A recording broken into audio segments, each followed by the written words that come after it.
राधे राधे दोस्तों, आप सबका स्वागत है आपके अपने चैनल संस्कृति की पहचान में। दोस्तों, आज की कहानी बहुत ही मज़ेदार और हास्यपूर्ण होने वाली है। सो कहानी को अंत तक ज़रूर देखें और कहानी अगर थोड़ी सी भी पसंद आई तो एक लाइक कर दें। यदि चैनल पर पहली बार आए हैं तो चैनल को सब्सक्राइब कर लें और हमारी वीडियोस को ज़्यादा से ज़्यादा शेयर करें। और हाँ दोस्तों, बेल आइकन ज़रूर दबा दें जिससे कि आने वाली वीडियोस की नोटिफिकेशन आपको मिलती रहे। और अपनी राय हमें कमेंट बॉक्स में लिखकर ज़रूर बताएं। सो दोस्तों, आज की कहानी शुरू करते हैं। बात बहुत पुराने समय की है। किसी गांव में एक भोला नाम का लड़का अपनी माँ के साथ रहता था। जब भोला 5 साल का था तो उसके पिता का देहांत हो गया। भोला के पिता किसान थे और उनके पास थोड़ी बहुत खेती बाड़ी थी, जो कि भोला के पिता की बीमारी के वक्त भोला की माँ ने गांव के साहूकार के पास गिरवी रख दी थी। रुपया का रुपया लग गया और भोला के पिता भी ना बच पाए। थोड़ी बहुत जो जमीन थी वो भी उनके हाथ से निकल गई। अब भोला की माँ भोला को पालने के लिए लोगों के घरों में बर्तन धुलती थी। भोला जब थोड़ा बड़ा हुआ तो अपनी माँ को इस तरह से लोगों के घर में काम करता देखकर उसे बिल्कुल भी अच्छा ना लगता। एक दिन भोला ने अपनी माँ से कहा, माँ, अब तू लोगों के घरों में बर्तन नहीं धुलेगी। मैं साहूकार के घर नौकरी कर लूँगा, पर तुझे लोगों के घरों में काम न करने दूंगा।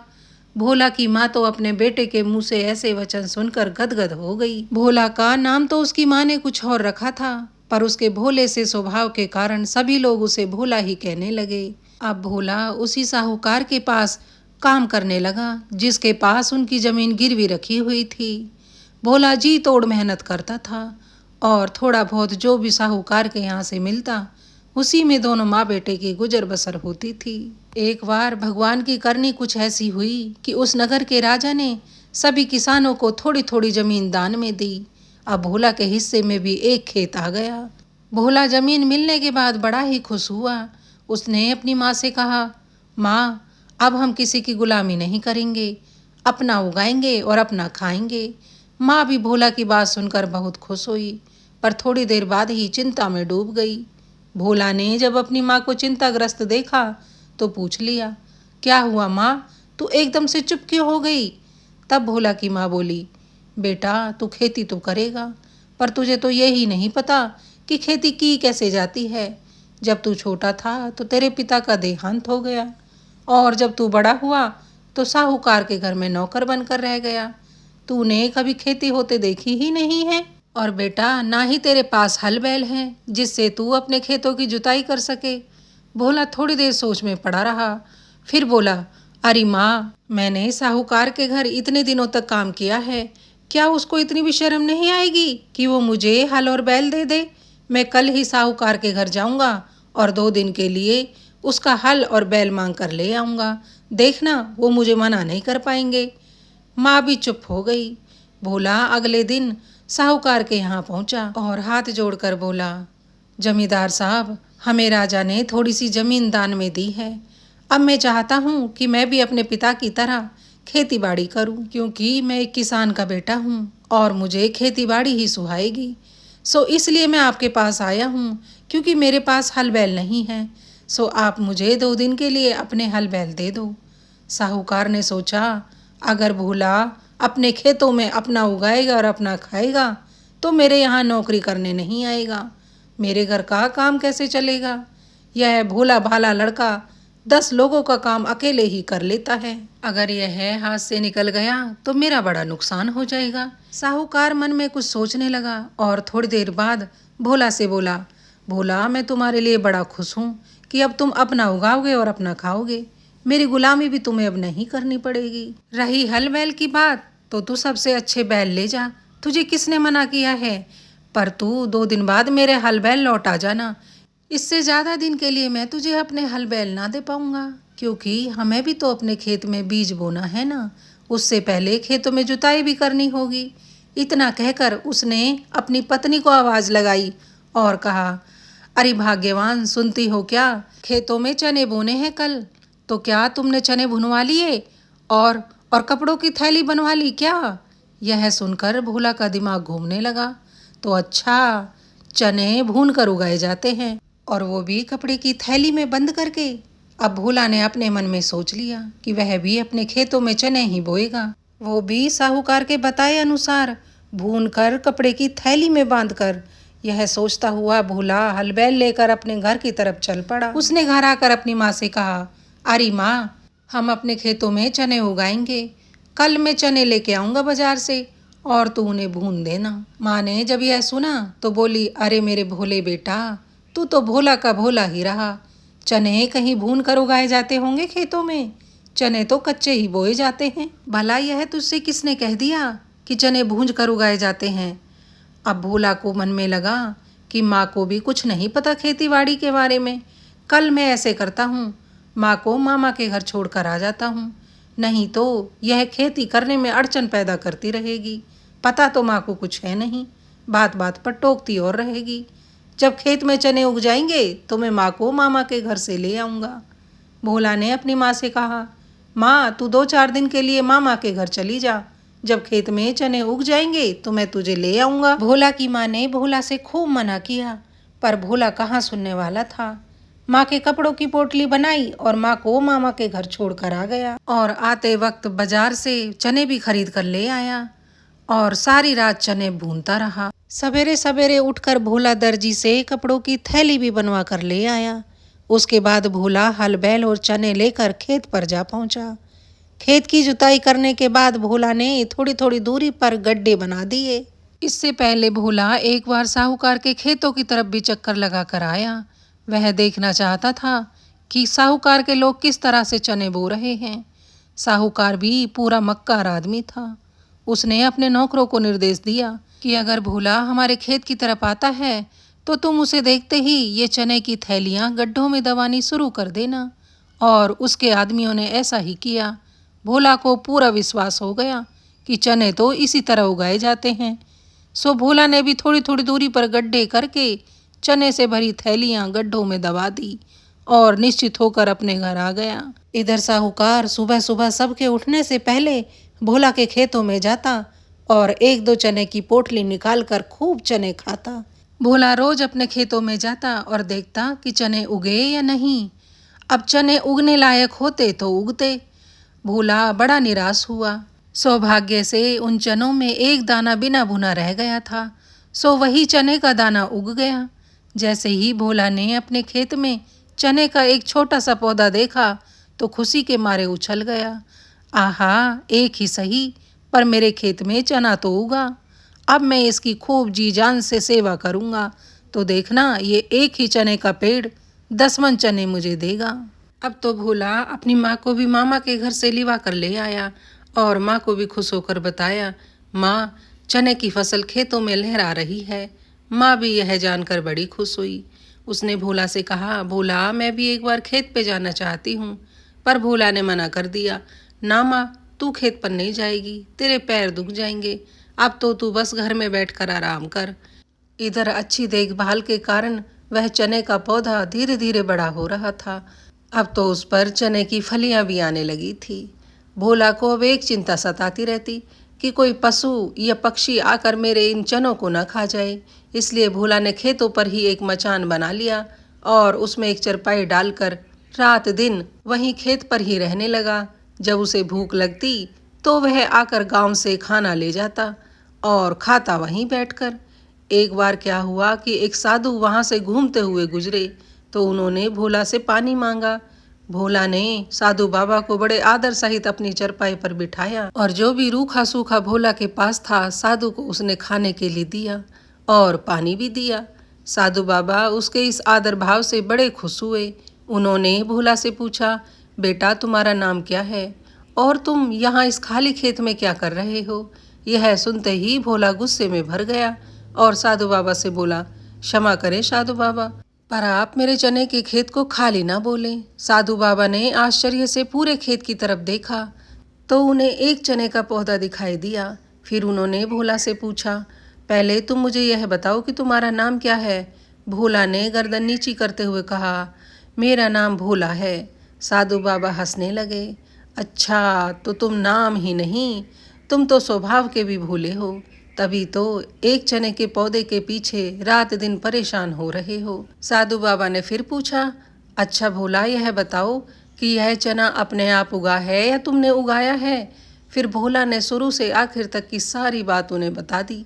कैसे जमींदार के यहाँ पर उसने सुना था कि चनों को भूंज कर और कपड़े की थैली में बंद करके जमीन में दबाने से चने उगते हैं। यह सब सुनकर साधु बाबा मंद मंद मुस्काए और अपने मन ही मन में बोले, अरे भोले भाले बालक, तुझे तो उस कपटी साहूकार ने छल लिया है।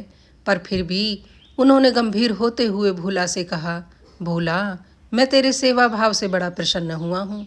तू जो मांगना चाहे सो मांग ले। कुछ सोचता हुआ भोला बोला, बाबा, एक तो मेरी समस्या यह है कि कभी कभी मेरी आंख लग जाती हैं।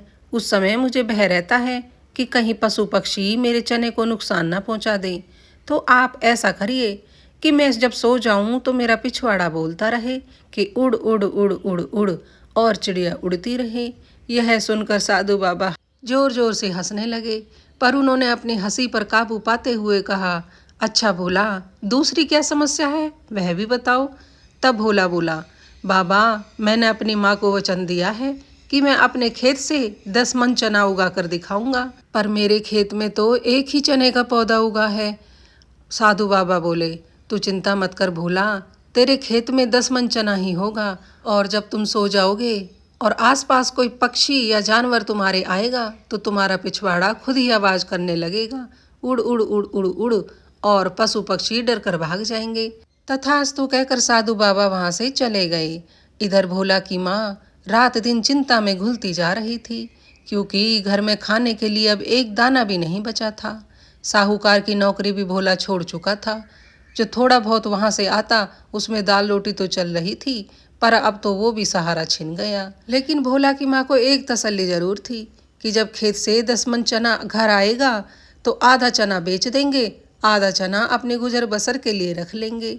यही सोचकर भोला की माँ खुश हो जाती और किसी तरह घर के खर्चे को खींचती रहती। कभी पड़ोसियों से उधार मांग लेती तो कभी खुद किसी के घर में बर्तन धोआती। इधर भोला पूरी तन्मन्यता के साथ अपने खेतों की रखवाली कर रहा था। जब उसे नींद आ जाए तो उसका पिछवाड़ा खेतों की रखवाली करे। भोला अब निश्चित हो गया था। एक दिन भोला रात को अपनी चरपाई पर बैठा था कि उसने देखा 4 चोर उसके खेत के पास से होकर गुजर रहे हैं। भोला ने वहीं बैठे बैठे जोर से आवाज लगाई, खबरदार, अगर मेरे खेत में पैर रखा तो मेरी चने की फसल बर्बाद हो जाएगी। यह सुनकर चोर ठिठक गए। उन्होंने भोला से कहा, भाई, हम 4 चोर हैं और हम चोरी करने जा रहे हैं। भोला ने जब यह सुना तो बोला, मुझे भी अपने साथ ले चलो। मैं रात दिन खेत में बैठा रहता हूँ, पक गया हूँ, सो कहीं घूम फिर कर आ जाऊंगा। भोला ने चारों तरफ नजर उठाई और देखा कि कोई पशु भी नजर नहीं आ रहा है, सो खेत सुरक्षित रहेगा। उसने चोरों से कहा, भाई, मुझे भी साथ ले चलो, मैं यहाँ बैठा बैठा पक गया हूँ। चोर भी बड़े खुश हुए, उन्हें तो एक साथी और मिल गया। भोला के बारे में वो भी जानते थे कि भोला थोड़ा सा बुद्धू है। उन्होंने सोचा, अगर पकड़े गए तो इल्जाम भोला पर डाल देंगे। यही सोचकर वो भी उसे ले जाने के लिए तैयार हो गए। आधे रास्ते उन्होंने भोला से पूछा, भाई, हम तो अपने मतलब की चीज़ चुराएंगे, तू बता, तू क्या चुराएगा, तुझे किस चीज़ की ज़रूरत है। अब भोला सोच में पड़ गया। थोड़ी देर बाद भोला बोला, साथियों, आप लोग यहीं रुको, मैं अपनी माँ से पूछ कर आता हूँ कि उसे किस चीज़ की ज़रूरत है। सारे चोर बड़े सख्ते में आ गए, बोले, यह क्या भोला। पर भोला तो ना रुका, बोला, अगर तुम यहाँ से गए तो देख लेना, मैं तुम्हारी कोतवाल से शिकायत कर दूंगा। बेचारे चोर डर के मारे वहीं खड़े रहे। भोला आधे रास्ते से अपनी माँ के पास गया और पूछने लगा, माँ, बताना, मैं चोरी करने जा रहा हूँ, क्या चुरा कर लाऊं। पहले तो भोला की माँ बोली, नहीं बेटा, चोरी करना तो बहुत गलत बात होती है, तू चोरी मत करना। पर जब भोला जिद करने लगा तो माँ ने कहा, अच्छा बेटा, अपने मतलब की ही चीज़ लाना, फालतू का सोना चांदी किसी का मत चुराना। हमें कुठले की ज़रूरत है, क्योंकि खेत से 10 मन चना जब होगा तो उसे किस में भरेंगे, इसलिए तू कोई कुठला चुरा लाना। यह सुनकर भोला चोरों के पास पहुंचा। फिर पांचों चोरी करने के लिए एक धनी व्यक्ति के घर में घुस गए। अब चारों चोर तो सोने चांदी ढूंढे, उनसे अपने झोलों को भरे, और भोला सारे घर में कुठला ढूंढता फिरे, पर उसे कुठला कहीं नजर नहीं आया। फिर अचानक ही उसे एक कमरे में कुठला रखा हुआ दिख गया। उसने चोरों से कहा, भाई मैं तो ये कुठला लेकर जाऊंगा, मेरी माँ इसमें चने भरेगी। चोर बड़े परेशान, इतना भारी कुठला भला तू कैसे लेकर जाएगा? भोला ने बड़ी मासूमियत से जवाब दिया, भाइयों तनिक हाथ लगवा कर इसे सर पे रखवा देना, बाकी मैंने जानी। चोर भी बेचारे क्या करते, उन्होंने कुठला उठवा कर भोला के सर पे रखवा दिया। फिर चोरी करके जैसे ही वो उस घर से निकले, दरवाजे के पास ही एक भैंस बंधी हुई थी। जैसे ही भोला की नज़र भैंस पर पड़ी तो उसका पिछवाड़ा खुद ही खुद बोलने लगा, उड़ उड़ उड़ उड़ उड़। चोरों ने जब यह आवाज़ सुनी तो भोला को डपट कर धीरे से बोलने लगे, अरे भोला यह तू क्या कर रहा है? चुप हो जा, नहीं तो घर वाले अगर उठ गए तो हमारी खैर नहीं। भोला बोला, भाई इस पर मेरा कोई जोर नहीं है, मैं कुछ नहीं बोल रहा, यह तो मेरा पिछवाड़ा बोल रहा है। चोर उसे चुप करते रहे, पर भोला का पिछवाड़ा उड़ उड़ उड़ उड़ की आवाज़ें लगाता रहा। आवाज़ सुनकर सारे घर वाले उठ गए। उन्होंने देखा कि चोर कुठला चुरा कर भाग रहे हैं। सारे घर वाले जोर जोर से चीखने चिल्लाने लगे, चोर चोर चोर। अब तो गांव वाले भी जाग गए और सब लोग चोरों के पीछे भाग लिए। चोरों ने भोला से झल्लाते हुए कहा, अरे भोला मरवाएगा क्या, अब थोड़ा तेज दौड़ ले। थोड़ी देर बाद ही भोला की वह आवाज़ बंद हो गई और भोला तेज तेज दौड़ने लगा। गांव से बाहर निकलते ही उन्हें एक जंगल नजर आया, सो वो सभी उस जंगल में घुस गए। गांव वालों से बचने के लिए एक घने पेड़ पर चढ़ना शुरू कर दिया। इधर भोला ने चोरों से कहा, भाइयों मेरे कुठले को भी पेड़ पर चढ़वाओ। चोर बोले, इसे नीचे फेंक दे और अपनी जान बचा। चोरों की बात सुनकर भोला बोला, नहीं भाइयों, मैं चाहे पकड़ा जाऊं पर मेरा कुठला ना पकड़ा जाए, इसमें मेरी माँ चने भरेगी। चोर बेचारे क्या करते, उन्होंने हाथ का सहारा देकर कुठला और भोला ऊपर चढ़ा लिया। बेचारे गांव वाले जंगल तक तो पीछे भागे। फिर उन्होंने सोचा कि चोरी भी क्या हुआ है, एक कुठला ही तो चोरी हुआ है, कोई ज़रूरतमंद होगा सो ले गया। वो भी वापस अपने घर चले गए। इधर चोर दम साधे पेड़ पर बैठे थे कि तभी उन्होंने देखा कि कुछ लोग उस पेड़ के नीचे आकर बैठ गए। उन्होंने जब ध्यान से देखा तो पता चला ये तो जंगल में रहने वाले डाकू हैं और बड़े ही कुख्यात होते हैं ये लोग। अब तो चोरों की सिट्टी पिट्टी गुम हो गई। डर के मारे चारों चोर थर थर कांपने लगे। अब थोड़ी देर बाद ही भोला बोला, भाई मुझे तो पेशाब आ रहा है और रुक नहीं रहा, बताओ क्या करूं? सब लोग बोले, अपने कुठला में मूत ले, तू देख नहीं रहा नीचे डाकू बैठे हुए हैं। अब भोला बोला, नाना भाई मैं अपने कुठले में नहीं मूतूंगा, मेरी माँ इसमें चने भरेगी। इतना कहते ही भोला का पेशाब अपने आप निकल गया और नीचे बैठे डाकुओं के ऊपर आ गिरा। डाकुओं के सरदार ने कहा, लगता है बेमौसम बरसात हो रही है। डाकू के साथियों ने भी ऊपर नज़र उठाकर देखा तो उन्हें तो कहीं बादल भी नजर नहीं आए। उन्होंने कहा, सरदार लगता है सिर्फ इसी पेड़ के नीचे बारिश हो रही है, बदलिया शायद इसी पेड़ के ऊपर आकर अटक गई है। उसके बाद सारे लुटेरों ने अपना लूट का सामान निकाला और आपस में बांटने लगे। तभी भोला के हाथ से कुठला सरकता हुआ नीचे की तरफ जाने लगा। चोरों ने कहा, अरे भोला इसे संभाल, मरवाएगा क्या? अगर इन लुटेरों ने हमें देख लिया तो हमारी खैर नहीं है। पर भोला के हाथ से कुठला ना रुका और कुठला फिसलता हुआ उन लुटेरों के ऊपर जा गिरा। जैसे ही लुटेरों के ऊपर कुठला गिरा, कुछ लुटेरे तो वहीं पर बेहोश हो गए और कुछ सर पर पैर रखकर ऐसे भागे कि फिर लौटकर कभी वापस ना आए। उन्हें लगा कि इस पेड़ पर भूत का वास है, सो डर के मारे भाग लिए। धीरे धीरे भोला और चोर पेड़ से नीचे उतरे। भोला को तो बस अपने कुठले की चिंता सता रही थी कि मेरा कुठला फूट तो नहीं गया। उसने देखा मेरा कुठला तो सही सलामत है, बस भोला तो उसी में खुश हो गया। फिर से चोरों से बोला, भाइयों इस कुठले को मेरे सर पे रखवा दो। चोरों ने जब देखा कि नीचे 3-4 लुटेरे बेहोश हुए पड़े हैं, होते भी क्यों नहीं, कुठले में वजन ही इतना था कि जैसे ही लुटेरों के ऊपर गिरा वे वहीं ढेर हो गए और उनके पास में सोना चांदी और सोने की मोहरें बिखरी पड़ी हैं। यह देखकर चोर बड़े खुश हुए और उन्होंने भोला को धन्यवाद दिया कि भोला तुम्हारी वजह से आज हमें इतना बड़ा खजाना हाथ लग गया है। उन्होंने कुछ मोहरें भोला को देने की कोशिश की पर भोला ने तो मना कर दिया, ना ना भाइयों मुझे तो कुठला की जरूरत थी, बस ये कुठला मेरे सर पे रखवा दो, मेरी माँ इसमें चने भरेगी। चोरों ने कुठला भोला के सर पे रखवा दिया और उसे धन्यवाद देते हुए अपने रास्ते चले गए। भोला भी अपने घर की तरफ निकल गया। सुबह होते होते ही भोला अपने घर जा पहुंचा। माँ ने जब भोला के सर पे कुठला देखा तो बड़ी खुश हुई। एक समस्या थी, वो भी हल हो गई। भोला कुठला रख के खेत पर जा पहुंचा तो क्या देखता है, एक ही पौधे पर इतनी सारी चने की फलियां लगी हुई हैं कि सब लोग देख देख कर हैरान हो रहे थे कि एक पेड़ पर भला इतनी फलियां कैसे लग सकती हैं। आसपास के किसान भी वहां खड़े हुए थे। भोला ने सबको हटाते हुए कहा, हटो हटो, नज़र मत लगाना मेरे खेत को। बेचारे सब परेशान कि हम तो इतनी मेहनत कर रहे हैं, तब हमारे खेतों में इतनी फलियां नहीं लगी और भोला के एक ही पौधे पर इतने चने लगे हैं। पर लगते भी क्यों नहीं, क्योंकि यह साधु बाबा का आशीर्वाद जो था। भोला के खेत में 10 मन चने हुए। कुछ उसने बाजार में बेच दिए और कुछ उसने अपने कुठले में भर लिए। इस तरह से भोला के दिन बड़े अच्छे गुजरने लगे। अब भोला भोला नहीं रहा था, अब उसे खेती के बारे में संपूर्ण ज्ञान हो चुका था। भोला ने अपने खेतों में खूब मेहनत की और अपार धन इकट्ठा कर लिया। माँ बेटे अब बड़े चैन से अपनी जिंदगी गुजार रहे थे। सो दोस्तों, आज की हमारी कहानी यहीं पर समाप्त होती है। आज की हमारी कहानी आप सबको कैसी लगी, कृपया कमेंट करके ज़रूर बताएं। कहानी अगर थोड़ी सी भी अच्छी लगी हो तो एक लाइक कर दें। यदि चैनल पर पहली बार आए हैं तो चैनल को सब्सक्राइब कर लें। और हाँ दोस्तों, बेल आइकन ज़रूर दबा दें जिससे कि आने वाली वीडियोस की नोटिफिकेशन आपको मिलती रहे। कहानी को अंत तक देखने के लिए सभी श्रोतागण का दिल से धन्यवाद। सब सुखी और स्वस्थ रहें, सबके अन्न धन भंडार भरे रहें। इसी प्रार्थना के साथ मैं सीमा यदुवंशी आप सबसे विदा लेती हूँ। राधे राधे।